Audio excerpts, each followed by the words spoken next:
on the floor, and then I just stopped breathing. I couldn't.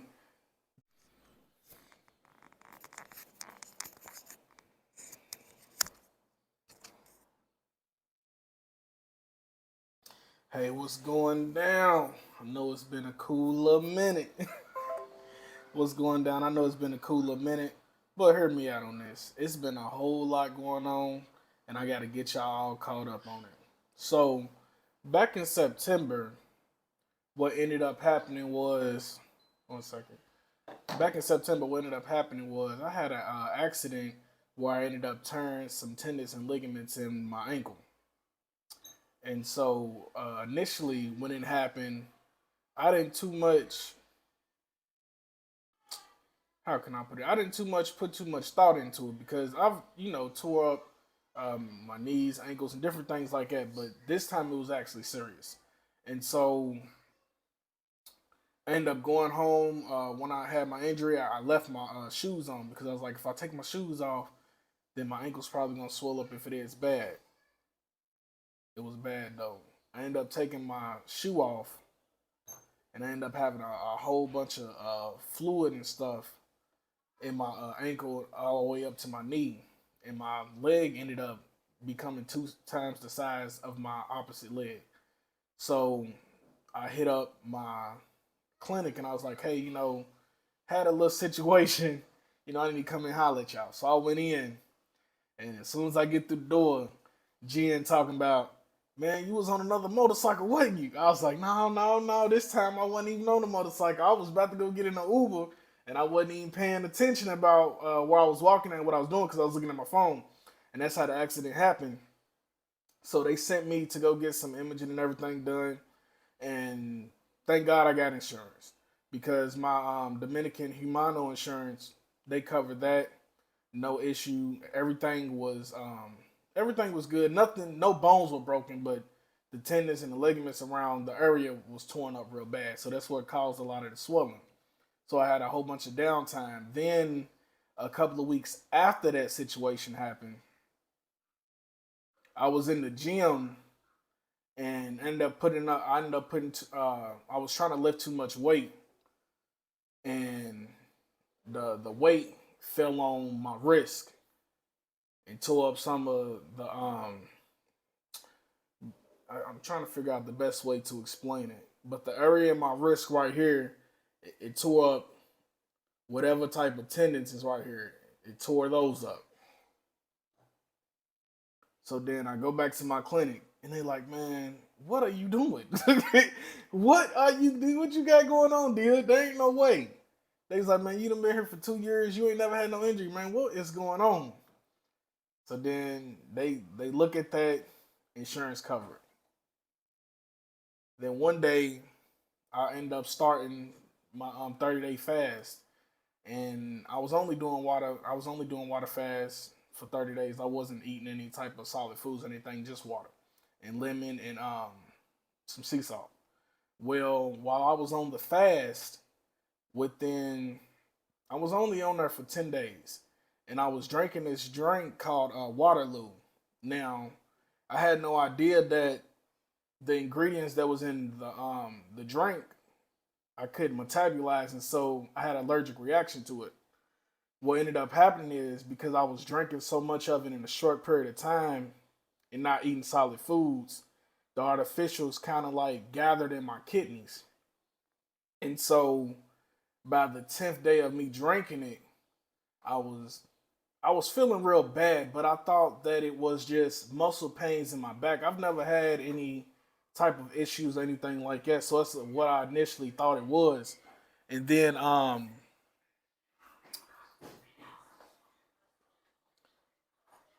what ended up happening was I was like, well, I went to the gym. I seen my doctor that morning and my physical therapist, and then I ended up seeing my physical therapist again that afternoon before I went to the gym for the second time.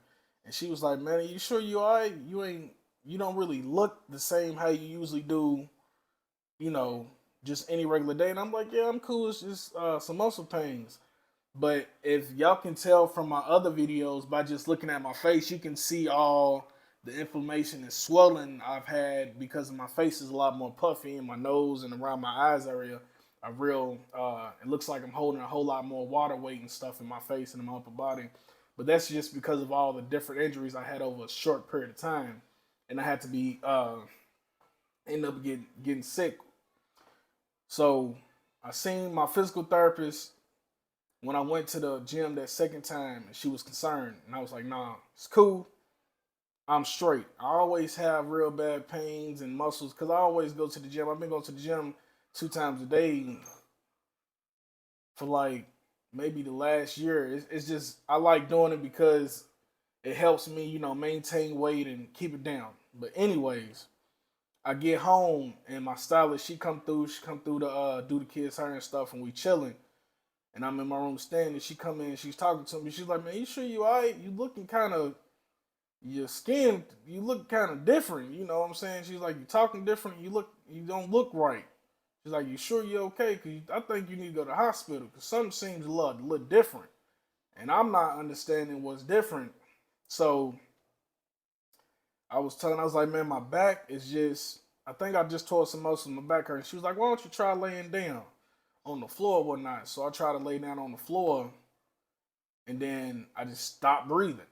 I couldn't, the amount of pressure of me just laying on my back on my kidneys, and me not knowing that it was my kidneys having problems, it stopped me from breathing. So I go to my side, and my stylist, she's like, "No, no, no, just lay down." She's not understanding. So when I explained to her, I was like, "No, put a respirator," and she was like, "Hold up." She's like, "No, we really need to go to the hospital now." And I get up and I'm just gasping for her, and I'm like, "No."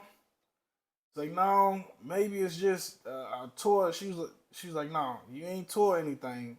She's like, "It don't seem right." So once I ended up standing up, that's when I knew something was wrong because I couldn't catch my breath. So I'm trying to get clothes on, my shoes on, and I was like, "Screw all that." Had one shoe on, barely had anything on, and I was like, "I gotta get out the house." And she's like, "No, no, no, we gotta stay here and wait for the ambulance." And I'm like, "No, I gotta get to my security booth because where I live at is brand new and it's not on Google Maps properly. So if I, no matter how you tell somebody where I live at, address, you send them a location, it always sends them to a different spot because my residential is, it just opened at the beginning of this year. It's brand new. It's not on the maps." And she's like, "All right, we going and we going." And I text my clinic. I'm like, "Anybody in there?" Because it's like 7 in the evening. And she's like, "Yeah, what's going on?" And when I tried to send another text back, I had a lot of mind fog and I couldn't. I'm texting in Spanish and I can't think about what to text, so I called. But about time in the middle of me walking and calling, I'm still having a hard time breathing, and I was trying to formulate a sentence, and she was like, "Just hold on right there. We gonna send you Uber. It sounds like something's wrong. We got your location. Just stay there." The Uber comes. I get in the Uber, and we get over to the clinic. About time I make it through the elevator going upstairs, and I come out the elevator, I'm sweating, can barely stand up, and so my doctor, they trying to get me on this like medical bed. They like, "Man, we gotta get you up here so we can examine you." I couldn't get on the medical bed because anytime I like move to the left, move to the right, or move backwards, if I wasn't completely standing straight up, I went from gasping from air to not having any air. So then my body temperature gets real high. I just start sweating, and I'm still gasping for air. And my friend, she's there, and so my right kidney at the time they thought it was my pancreas, and they like, "Man, we think you have drainage going in your pancreas. We're gonna send you to the emergency room so they can check it and start doing a surgery on you. It's an outpatient surgery."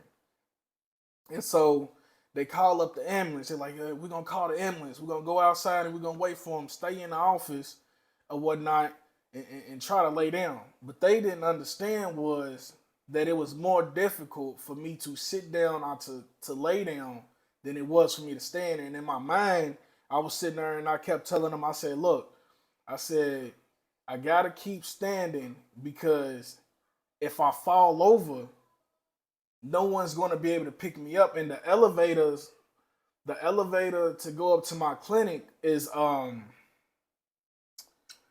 to think. The elevators that go up to my clinic, they're too small to put in an ambulance gurney to bring somebody back down. And my clinic is on like the sixth or seventh floor. So they would have had to come up the stairs with the gurney and to take me all the way back down. So I was like, I said, no. My doctor, she done went outside. And then I ended up telling my friend, I said, I'm going downstairs. I'm going down, I'm hitting this elevator. I'm going downstairs to the edge of the parking lot. I got to get as close as I can to the street because they probably won't be able to come here to get me if I fall over inside. And my doctor, she's a woman. The host is a woman. I'm pushing 230. There was no way that any of them would have been able to pick me up to take me downstairs. It'd have been impossible for them to do. They're real small ladies, you know what I mean? It wouldn't have worked out. So I get downstairs and security, they come and they're like, hey, Mr. Robinson, hey man, man, you looking bad, man. We gotta, man, come over here and sit on the car. And I'm like, no. Because once I sit down, it's over and done with because I'm probably not gonna be able to have the strength to get back up. Ambulance pull up. Dog, ambulance pulled up. Oh my God. I'm gonna just say this. Something is better than nothing when you don't have any better options. I'm gonna just put that out there before we get into the ambulance situation. They pulled up and they was playing Dembo. I'm talking about in there dancing and having a good time. And I'm like, this can't be the ambulance. It can't be the ambulance. That's what I'm thinking in my mind. I'm like, man, there ain't no way. But it was the ambulance. They get out, they talking to me. And before I even get into the ambulance, they're like, oh, you got Trajecta as Seguro de Salud, and I'm like, yeah, man, I got my Humano insurance. They want to know how you paying before you even get in the ambulance.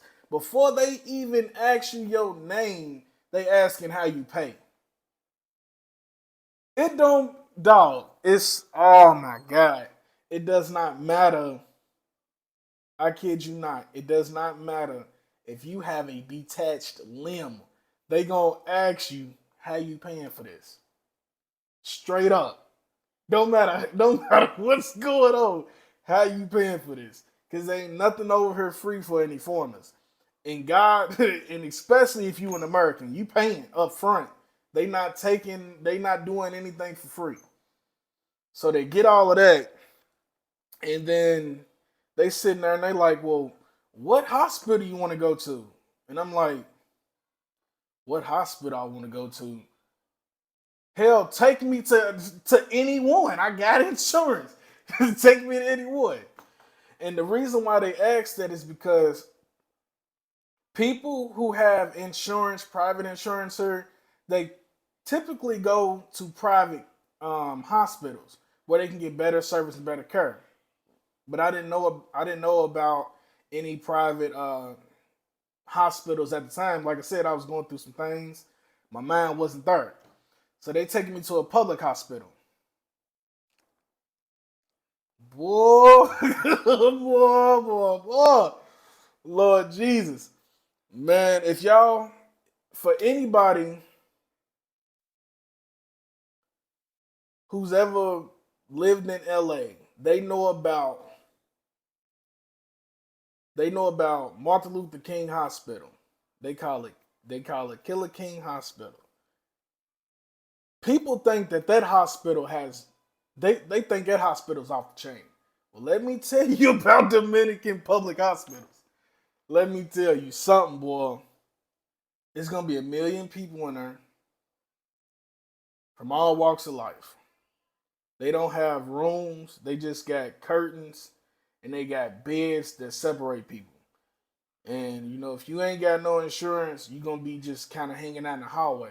So when the ambulance got there, they take me on out of there, get inside, and I'm just hanging out in the hallway. And there's another guy there, there's another foreigner, and he doesn't have insurance, but he was in a motor accident. And he had his head bleeding. So what they did was they left him in the hallway, put a bandage, wrapped the bandage on his head, and he was just left there. He had no insurance, had no way to pay. So then after about an hour, they sent me to one of the. It's like it's just like a area that has a whole bunch of like curtains, medical curtains, and there's a bed. But peep this, they give me a spot to go to, and I'm with my friend and everything, and the bedding in the whole area is still contains the last patient's everything, blood on the bed and stuff. And so I'm looking at it, and my friend looked at it. Doctor, the doctor, whoever was like, yeah, you can go on in there and sit on that bed or whatever. And I'm sitting there, I'm like, man, are they serious? And my friend, so she goes and she cleans it out and everything. You'll be expecting before they put somebody in another area where there was a previous patient that they would have had somebody come clean it and make sure it was sanitized and everything. No, they ain't doing none of that. Either you go in there or you don't. That's just how it goes. Either you going or you not. So Lord Jesus, we make it in there to go sit down. Then I turned around and they was asking me all these questions. They came up in there with somebody else's chart and somebody else's procedural name and was about to just take me upstairs for a whole nother procedure that had nothing to do with me. And they was like, oh, my bad, it's the wrong person. And I'm like, hold up. I was barely talking to him and everything. I said, hold on, man. Excuse the interruption. But anyways, they was trying to take me upstairs on another person's information. They didn't know who I was. And so once we get that clarified, he's like, oh, left me down there, came back a couple hours later. Took me to go do some imaging. About time I went to go do imaging, I didn't have no more pain. So then I come back, and they like, oh, we can give you some more fluids. They gave me they gave me 2 IV drips. They was gone in 30 minutes. And so the doctor came back and was like, oh, wow, that was pretty fast. Your kidneys is trying to process all the chemicals out of your body and whatnot. And I was like, okay. So then they give me this sheet of paper. And y'all won't believe this shit. I'm sitting there and I'm like, okay, cool. We gonna leave. Man, why the heck did this paper say 3,500 USD? I was sitting there, I was like, man, what? I said, hold on. You telling me to go 2 miles in an ambulance, sit almost 8 hours in the emergency room to get imaging done, 2 IV drips came up to 3,500 USD. But then at the bottom of the paper, and I'm looking at it, Humano covered the whole thing. So there was no issue because I have insurance, 100% coverage. And so they give me my paper, I sign it. At this point, I'm already irritated because only thing that was done was imaging. And it was very chaotic in there. It was very chaotic. It wasn't organized, and there was no organization at all. It was kind of just people going here, going there, and patients having to go check in and talk to people to get things done when I know as Americans, we're not used to that. So, you know what I'm saying? It can be very stressful, especially if you don't know a little bit of Spanish. It can be very stressful, especially when you're in pain. And so, I made it out of my situation just fine, but I know there's a lot of individuals in this, expat space or travel space who don't have insurance, and the ones who do get insurance, they always say, well, it's only, you can get the $5 Humano plan in Latin America, Extend the minimum plan and then pay your copay. But let me tell you something. Yeah, you can get the $5 minimum plan, but it doesn't cover 100%. And unless you got it like that to where you can get in a random situation and have to pay $3,500 to almost $5,000 for no type of service, then I suppose you get the 100% coverage because that's what I did. My insurance cost me $100 a month, but if anything happens to me, I just pull out that Humano card and everything's covered. I'd rather have that and spend as much money on insurance to guarantee my life and security for if anything health related happens to me. I know a lot of guys who travel around the world and they don't have any type of international insurance, and it's very dangerous. I've met a lot of expats here and a lot of travelers here who have been hurt, who have been in accidents and could not pay to get seen and had to text home to family and friends and get on social media. Hey man, I need some help and all of that. Man, you don't want that to be you. I know personally in my life, I don't have nobody that's behind me in my corner who can sit up there and send me money at the drop of a dime. I don't have anybody who can go out their way to make sure I'm okay. All I got in this world is me. You know what I'm saying?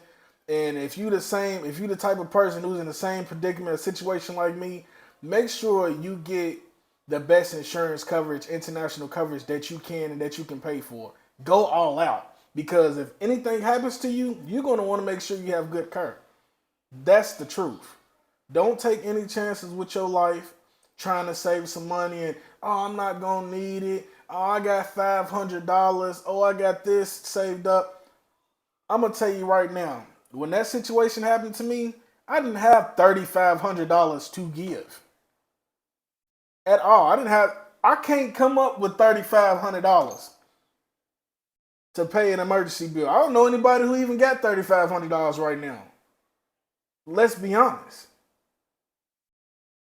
Right now in America, statistics say that 80% of Americans don't even have $500 in their savings account. 80%. So, do your due diligence and make sure you put yourself in a position to where you can protect yourself for the long run. It's fun going out and travel the world, but make sure you get some insurance for yourself. Health insurance and life insurance to make sure you cover whatever expenses that you may have in the foreseeable future. Just be on your P's and Q's about it and always make sure that you're doing what you can to keep yourself in good health. And whatever you do, no matter what these other influencers are saying on YouTube about, oh man, it's healthcare is cheap in other countries. It's cheap until you need to go to an emergency room. It's cheap until you have a real accident, a major accident, or something going on internally in your body, and they got to do all types of exams and consultations just to figure out what it is that's going on with your body. All of that stuff adds up, and I've seen it happen. Like I said, I was 2 miles. It was a 2 mile ride on the ambulance. Sat in the emergency room for almost 8 hours. Only got an imaging done and only had 2 IV drips, and it came up to 3,500.